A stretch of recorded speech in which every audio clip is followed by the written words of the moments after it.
بسم الله الرحمن الرحيم. الله ولي الذين آمنوا يخرجهم من الظلمات إلى النور.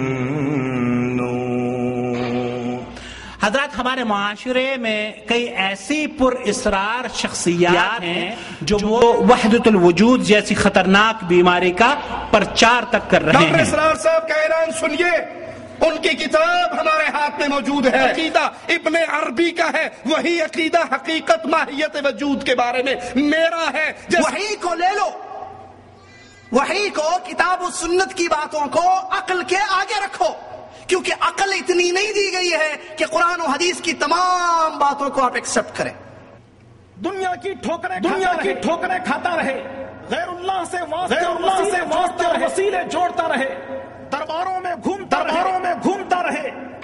مجھے آخر بھائی کا بیان کیا ہوا واقعہ کے اندر جب اس دفعہ واپس آئے تو وہاں کچھ لوگوں سے جو راہ توحید کے راہی بنے انٹرویو کیا. اس پہ ایک ساتھی کہتا ہے میں سڑک کے کنارے کھڑا، ایک اندھا بھی وہاں پر کھڑا ہوا. میں نے کہا میں بھی سڑک کراس کر رہا ہوں، کیوں نہ اس اندھے کو بھی میں سڑک کراس کروا دوں. میں اس کی انگلی پکڑ کے روڈ کے اس طرف لے جاتا ہوں. جب وہاں پر پہنچتا ہوں وہ نابینا میرے ہاتھ کو پکڑ لیتا ہے، جو آنکھوں کا نابینا اور دل کا بینا تھا. اسے کہتا ہے کہ اے بھائی تو نے میری بڑی مدد کی، تو نے مجھے صحیح راستہ دکھایا، اب میرا یہ حق بنتا ہے میں بھی تجھے ایک صحیح راستہ دکھاؤں. اندازہ کر سکتے ہیں کہ ایک کنارے سے دوسرے کنارے تک جانے میں سڑک پر کتنی دیر لگی ہوگی. وہ شخص یہ کہتا ہے کہ میں اہل حدیث اس لیے ہو گیا کہ اس اندھے نے اتنی دیر میں مجھے دعوت دے دی. الحمدللہ رب العالمین والصلاة والسلام علی اشرف الانبیاء والمرسلین نبینا محمد وعلی آلہ وصحبہ اجمعین. ایک بار پھر آپ کا بھائی محمد عاقل جد دعوت سینٹر حی السلامہ اور دعوت سینٹر برائے اسلامی بندرگاہ جدہ کے ذمہ داران کی جانب سے آپ کا اس جی سی ٹی کمپاؤنڈ کی اس مجلس میں خیر مقدم کرتا ہے، خوش آمدید کہتا ہے. اللہ رب العالمین آپ کے اور ہمارے اس اجتماع پر اپنی رحمتوں کا نزول فرمائے. فارمیٹ کے مطابق فضیلت شیخ یاسر جابری کی تقریر کا اب آغاز ہونے جا رہا ہے. اس سے قبل کہ فضیلت شیخ یاسر جابری تشریف لائیں، میں یہ عرض کرنا چاہوں گا کہ شیخ یاسر جابری آج چونکہ ہمارے درمیان ایسے عناوین لے کر تشریف لاتے ہیں جو بہت ہی عجیب و غریب انداز کے ہوتے ہیں. خوابوں کی حقیقت، اسلام کو کیسے سمجھیں، منہج سلف صالحین، اس طرح کے عناوین گزشتہ دنوں میں جب میں ہندوستان میں تھا تو آپ یقین کیجئے کہ اس قدر پسند کیے جا رہے ہیں کہ ہر ملنے والا، ہر گفتگو کرنے والا یہ چاہ رہا تھا کہ اس طرح کے عناوین ان تک پہنچتے رہیں.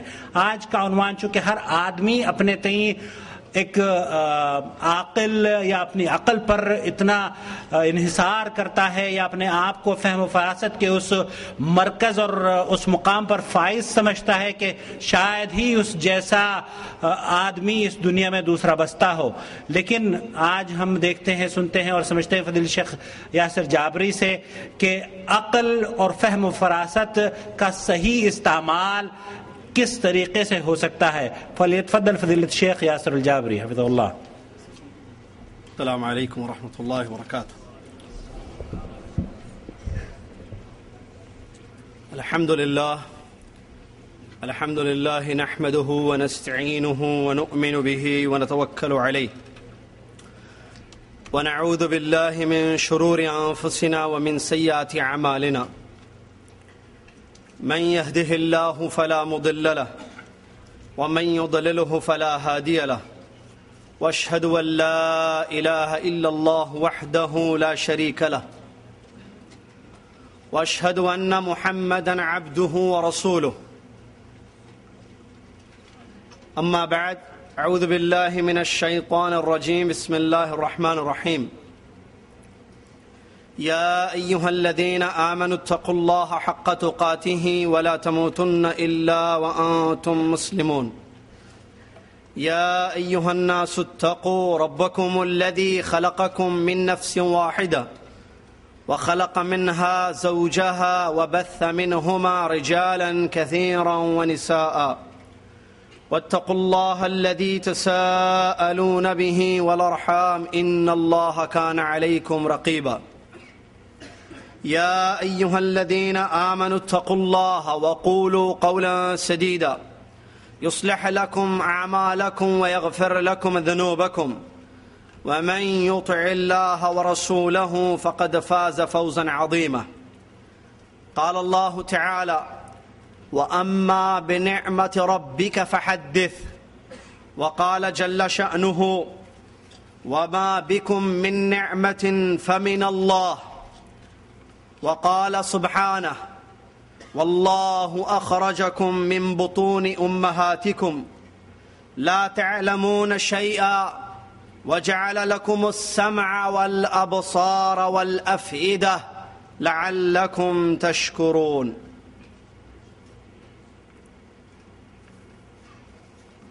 روى الإمام أبو داود رحمه الله في سننه عن علي بن أبي طالب رضي الله عنه قال: لو كان الدين بالرأي لكان أسفل الخفين أولى من أعلاه ولقد رأيت رسول الله صلى الله عليه وسلم يمسه على أعلاه.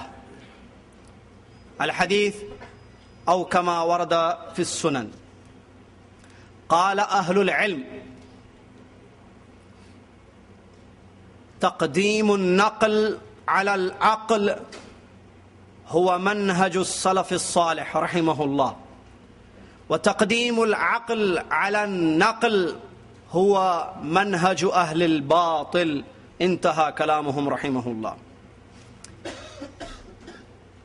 ذمہ داران پروگرام فضیلۃ الشیخ جواد عمر حفظہ اللہ اور فضیلۃ الشیخ مختار جامعی حفظہ اللہ و دیگر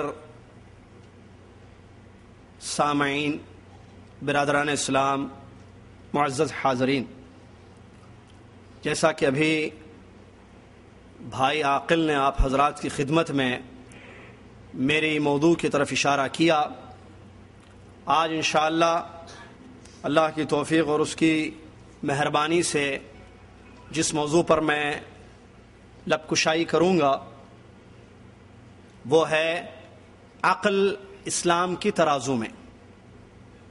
عقل اسلام کی ترازو میں انشاءاللہ اس موضوع پر گفتگو ہوگی.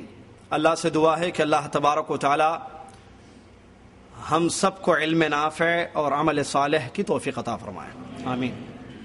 اللہ تبارک و تعالی جو ہمارا خالق ہے، مالک ہے، اور جس نے ہم کو علم دیا اور عمل کی توفیق عطا فرمائی، اس کی جتنی بڑائی کی جائے، جتنی خوبیاں تعریفیں اس کی بیان کی جائیں کم ہی ہوں گی، اس لیے کہ اس کی ہم پر نعمتیں لا تعداد، اس کی ہم پر نعمتیں بے حساب اور بے انتہا ہے. اتنی زیادہ اس کی نعمتیں ہیں کہ ہم اس کا شمار نہیں کر سکتے ہیں. ان تعدوا نعمت اللہ لا تحصوها. خود اس نے یہ بات بیان فرمائی کہ تم اگر میری نعمتوں کو گننا چاہو گے تو یہ تمہارے بس کی بات نہیں ہے. لا الہ الا اللہ. اللہ تبارک و تعالی جس کی عظیم شان ہے، وہ اپنی ذات میں منفرد، اپنے صفات میں تنہا، اور اس کے ناموں کے جیسے کسی کے نام نہیں ہیں. جو چاہتا ہے کرتا ہے، کوئی اس سے نہیں پوچھ سکتا کہ اس نے کیوں ایسے کیا. لوگوں سے حساب لیا جائے گا. سبحان اللہ. ما شاء اللہ کان وما لم یش لم یکن. جو اس نے چاہا وہ ہوا، جو اس نے نہ چاہا وہ نہیں ہوا. سبحان اللہ و بحمدہ سبحان اللہ العظیم. اس کے بعد ان گنت بے شمار لامحدود درود و سلام ہوں امام الانبیاء رحمت للعالمین محمد الرسول اللہ صلی اللہ علیہ وسلم کی ذات گرامی پر، بالخصوص جمعہ کے آج یہ اس دن میں کہ جس دن اللہ کے نبی علیہ الصلوۃ والسلام نے فرمایا کہ تم جمعہ کے دن اور رات مجھ پر کثرت سے درود بھیجو. اللہم صلی علی محمد وعلی آل محمد کما صلیت علی ابراہیم وعلی آل ابراہیم انک حمید مجید. اللہم بارک علی محمد وعلی آل محمد کما بارکت علی ابراہیم وعلی آل ابراہیم انک حمید مجید. اس حمد اور صلاۃ بر نبی علیہ الصلوۃ والسلام کے بعد برادران اسلام، علماء کرام مختلف موضوعات کو لے کر تیاری کر کے کتاب و سنت کی باتوں کو جوڑ